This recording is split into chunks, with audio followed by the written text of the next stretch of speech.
Hello everyone. Again we are here to discuss our electrochemistry chapter. So in this video we will discuss the Nernst equation of chapter electrochemistry of class 12th.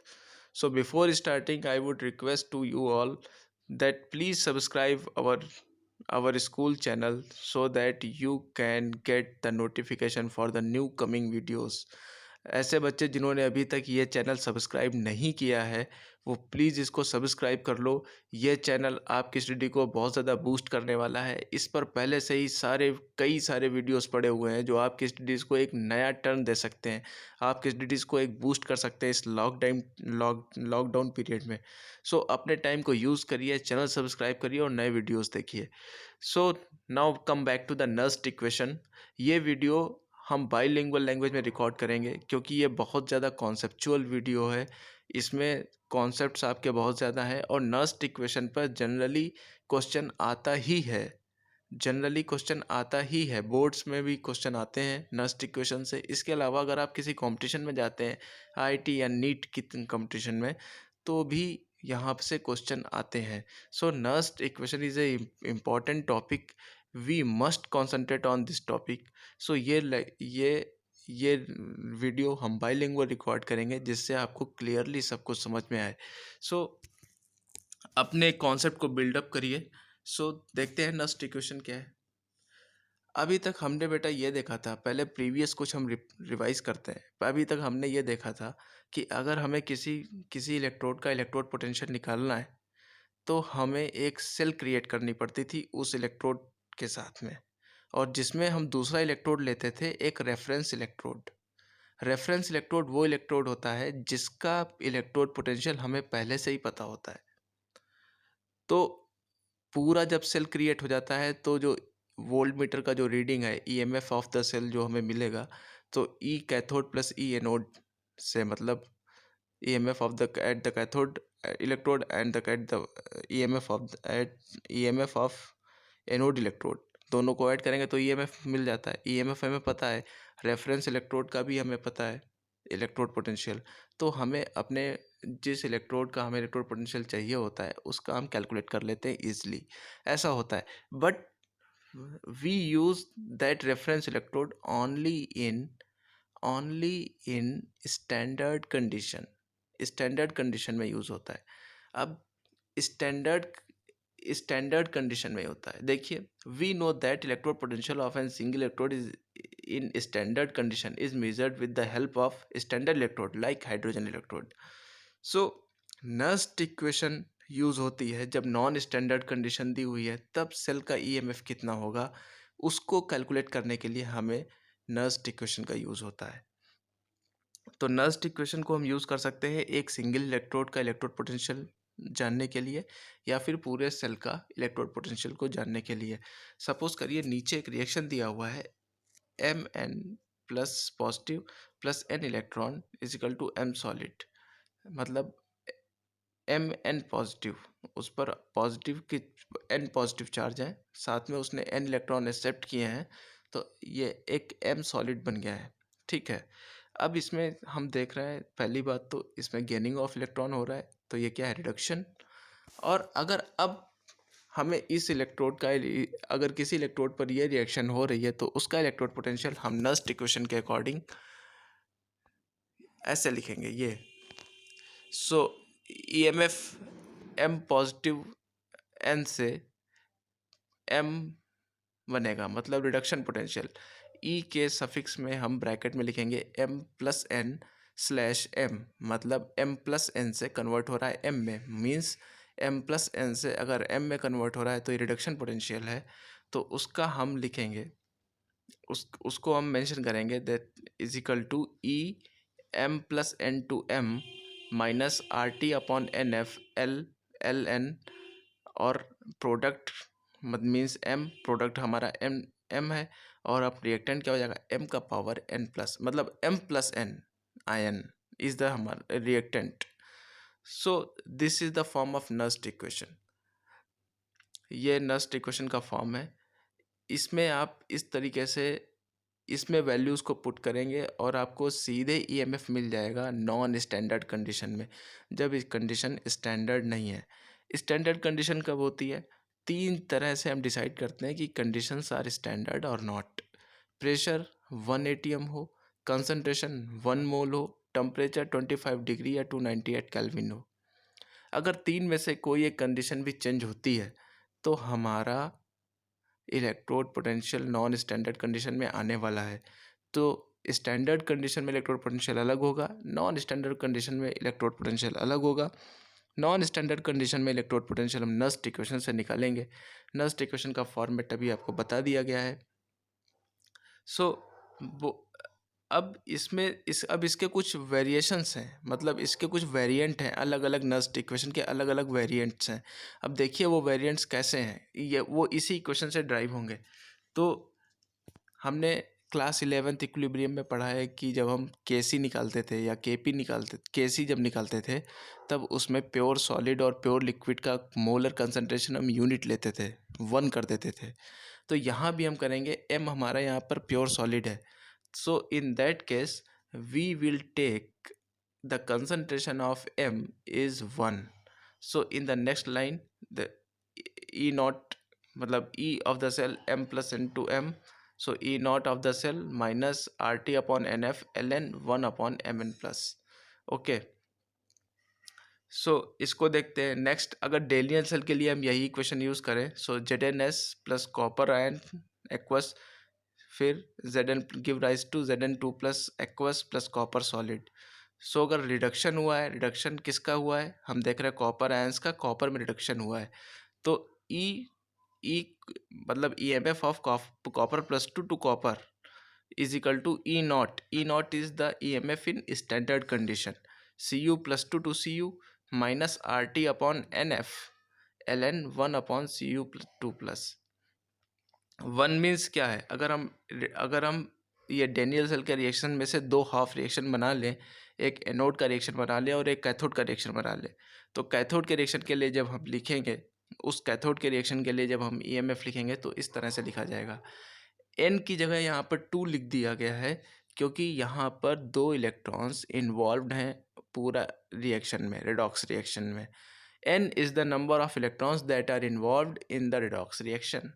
So and 1 is taken because the copper is solid and we have taken the concentration of copper is unity.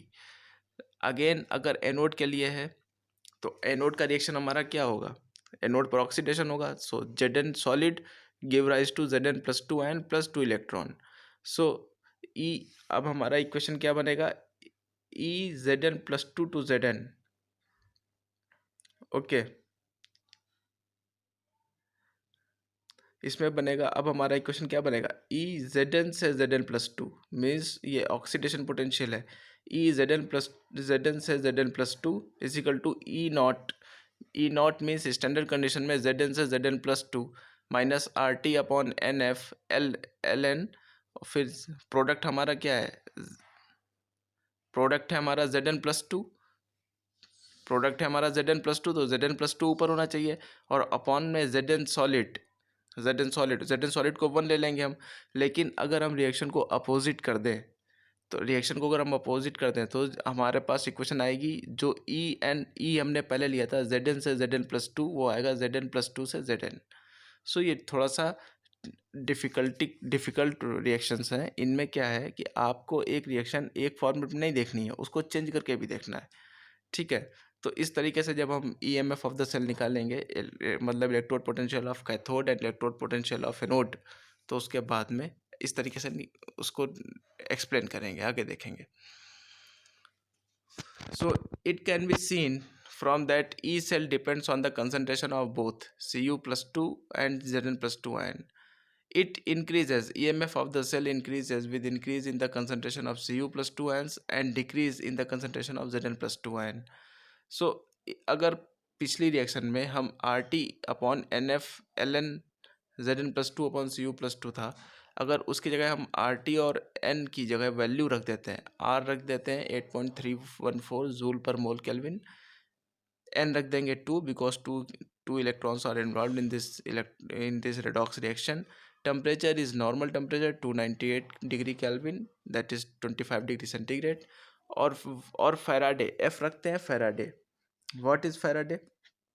Faraday is the charge of 1 mole electron.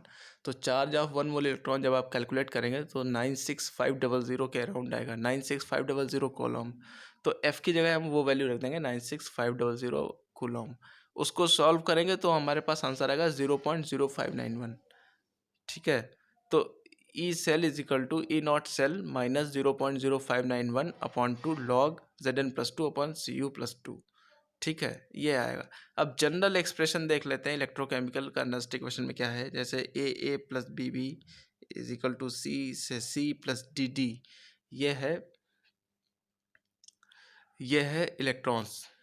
ये एक general equation है। तो इसमें अगर हम देखते हैं कि अब हमने कंसंट्रेशन में क्यू का टर्म का यूज़ किया है। क्यू क्या है? लास्ट ईयर में हमने पढ़ा है इक्विलिब्रियम में कि Q is the reaction quotient and reaction quotient is the ratio of reactant to the product, molar concentration of reactant to the product at any time. किसी भी समय रिएक्शन मिक्सचर के किसी भी समय में रिएक्टेंट और प्रोडक्ट की मोलर कंसंट्रेशन का रेशियो क्यू होता है किसी भी समय पर। अगर इक्विलिब्रियम पर रिएक्शन है तो वही रेशियो क्या हो जाएगा? केसी हो जाएगा। और अगर अगर इक्विलिब्रियम से पहले या इक्विलिब्रियम के बाद का कोई कॉन्सेप्ट है, इक्विलिब्रियम के से पहले का या किसी और टाइम पर का रेशियो है, तो उसे हम सिंपली रिएक्शन क्वोशेंट बोलेंगे।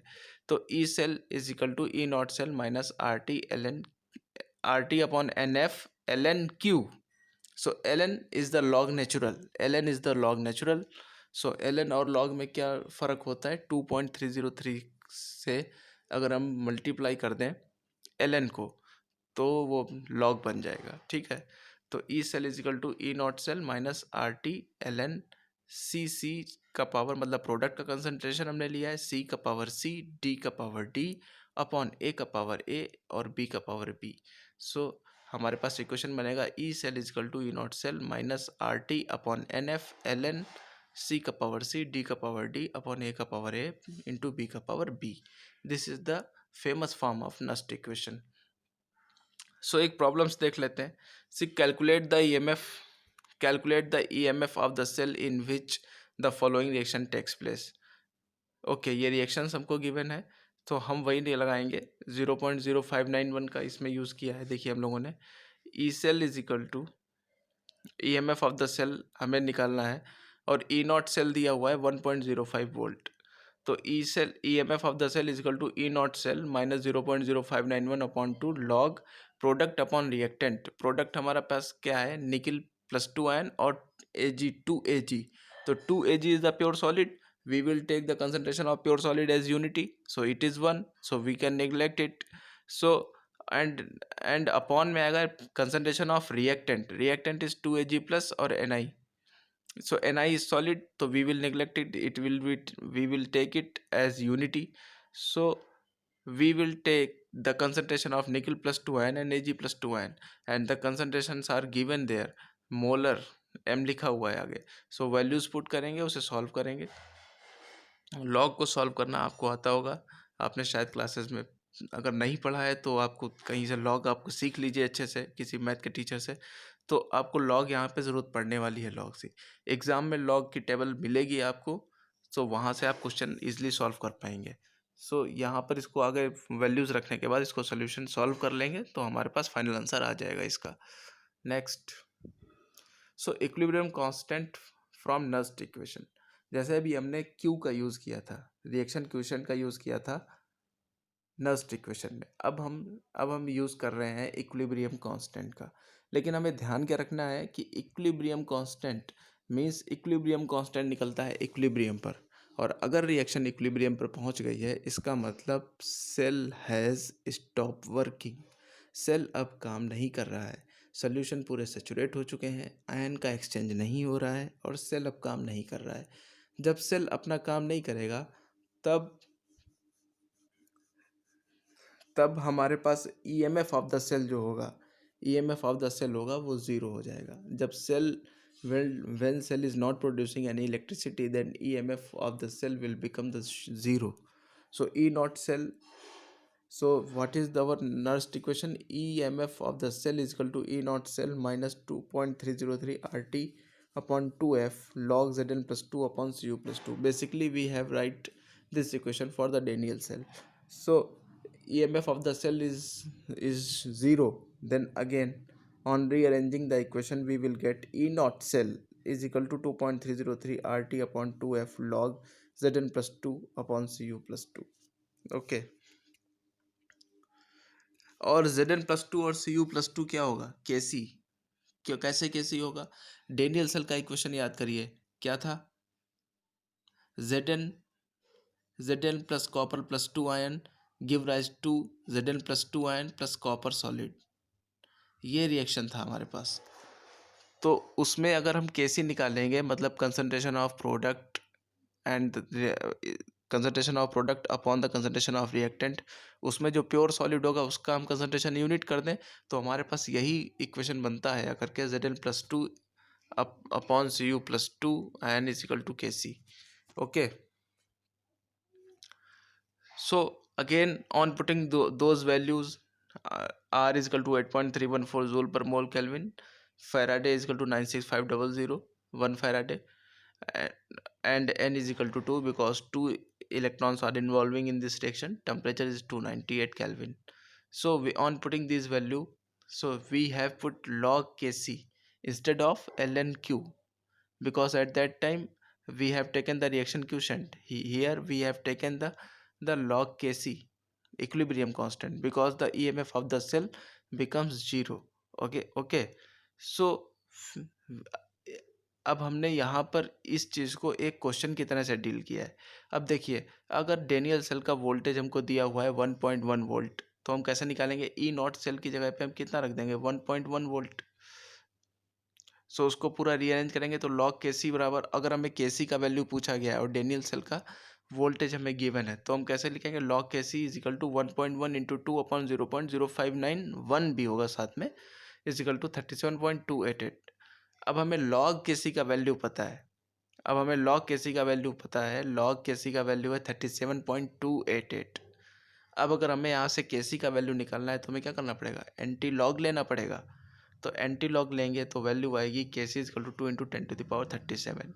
इन जनरल हम इक्विलिब्रियम कांस्टेंट के साथ में इस रिएक्शन को यूज़ करेंगे. E naught cell is equal to 2.303 RT upon NF log K C. Okay. In the above equation gives a relationship between equilibrium constant of the reaction and standard potential of the cell. Equilibrium constant of the reaction and is standard potential of the cell in which that reaction takes place. अब समझिए, standard potential देगा आपको ये standard condition का. क्योंकि non standard condition में actually जब केसी हमारा आ गया तो रिएक्शन इक्विलिब्रियम पर आ गई और करेंटली सेल वर्किंग नहीं कर रहा है, तो जो हमें ईएमएफ मिलेगा वो हमें स्टैंडर्ड कंडीशन का मिलेगा. Thus equilibrium constant of the reaction, which is difficult to measure, may be calculated from the corresponding E naught value of the cell. तो अगर हमें स्टैंडर्ड ईएमएफ मिल जाएगा तो फिर हम ई सेल भी कैलकुलेट कर सकते हैं उसका. अगर हमें ई नॉट सेल पता होगा तो हम उसका इक्विलिब्रियम कांस्टेंट हम मेजर कर सकते हैं इजीली. सो एक और रिलेशन है electrochemical cell and Gibbs energy of the reaction का. एक रिलेशन है डेल्टा जी इज -NFE. ये फेमस रिएक्शन है. एक्चुअली सारे नर्स्ट इक्वेशन के फॉर्म यहीं से डिराइव होते हैं, delta G is equal to -NFE से. लेकिन ये सारे फॉर्म्स आपके सिलेबस में डेरिवेशन नहीं है, सो यहाँ पर आपको नहीं बताए गए. लेकिन आपको इन सब नर्स्ट इक्वेशन की सारी फॉर्मेट्स को आपको अच्छे से लर्न करना है, अच्छे से समझना है कहाँ पर क्या यूज़ होता है, किस इक्वेशन के फॉर्मेट से क्या चीज़ हम ड्राइव कर सकते हैं, क्या चीज़ हम निकाल सकते हैं, ये हमको सीखना है यहाँ पर. सो नर्स्ट इक्वेशन की ऑलरेडी 3 से 4 वेरिएंट्स हैं, अलग अलग टाइप्स हैं. नर्स्ट इक्वेशन की अलग अलग फॉर्मेट हैं इक्वेशंस के. सो वो इक्वेशन पर आप अपनी पकड़ बनाइए अच्छे से. सो द नेक्स्ट इज, एक इक्वेशन दिया हुआ है 2Fe plus 3 plus 2I minus equal 2Fe plus 2 plus I2. E naught cell दिया हुआ है, वैल्यू 298 केल्विन, टेम्परेचर दिया हुआ है. Calculate the standard Gibbs energy and the equilibrium constant for the cell reaction. अब स्टैंडर्ड गिब्स एनर्जी दिया है और हमें ई नॉट सेल दिया है, तो -NFE से हम निकाल सकते हैं. अगेन n बिकॉज 2 इलेक्ट्रॉन्स का एक्सचेंज हो रहा है, तो बिकॉज तो हमने 2 ले लिया। और ई नॉट हमें दिया है 0.236 वोल्ट, तो हमने वो वैल्यू ई की रख दिया। और एफ का वैल्यू 96500 होता है जनरली, यहाँ पर एग्जैक्ट वैल्यू उन्होंने रखा है 96487। सो हमने वो वैल्यू रख के डेल्टा जी का वैल्यू क्रिएट कर लिया। अब यहाँ से डेल्टा जी का ये हमने